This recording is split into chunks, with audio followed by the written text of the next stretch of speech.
যখন মানুষের টাকা বেশি হয়ে যায় তখন তার কাপড় ছোট হয়ে যায়। কেমন?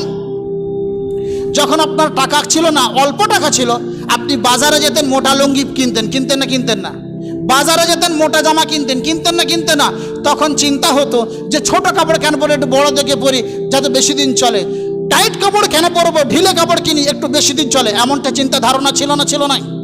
কিন্তু যখন আপনার কাছে টাকা এসেছে, যখন আপনার হাতে অর্থ দিয়েছে আল্লাহ পাকের পক্ষ থেকে, নিয়ামত দেওয়া হয়েছে, তখন আপনি আল্লাহর দেওয়া নিয়ামত অর্থগুলোকে অপচয় ব্যবহার করা শুরু করেছেন। কিভাবে?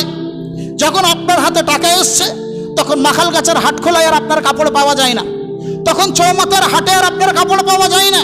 কারণ হাটে যে কাপড়গুলো হয় ওগুলো মোটা এবং ওগুলো কম পয়সার এবং ওগুলো বড়, তেমন ফ্যাশন কাপড় পাওয়া যায় না।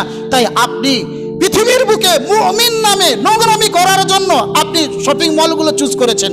শপিং মলে গিয়েছেন, দেখছেন কত সুন্দর আন্ডারওয়্যারওয়ালা গেঞ্জি পাওয়া যায়, সব থেকে ফ্যাশন, সেটা আপনি কিনেছেন। দেখছেন কত সুন্দর মসৃণ কাপড়ের হাফ প্যান্ট পাওয়া যায়, সেটা আপনি কিনেছেন।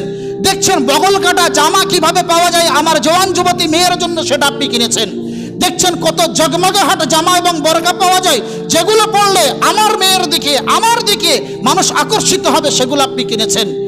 মনে রাখবেন, আল্লাহর দেওয়া নিয়ামতকে যদি আমরা অপচয় ব্যবহার করি, আল্লাহর দেওয়া নিয়ামতকে যদি খারাপ পথে লাগাই, খোদার কসম আল্লাহ ওই নিয়ামতকে 2 মিনিটের জন্য বাকি রাখবে না।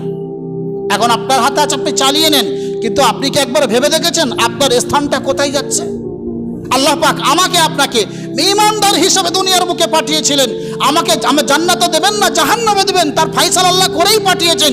কিন্তু পৃথিবীর বুকে এসে আমি আপনি আমার আপনার জীবনটাকে জাহান্নামের পথে পরিচালিত করছি, যেটা সব থেকে বড় নোংরামো।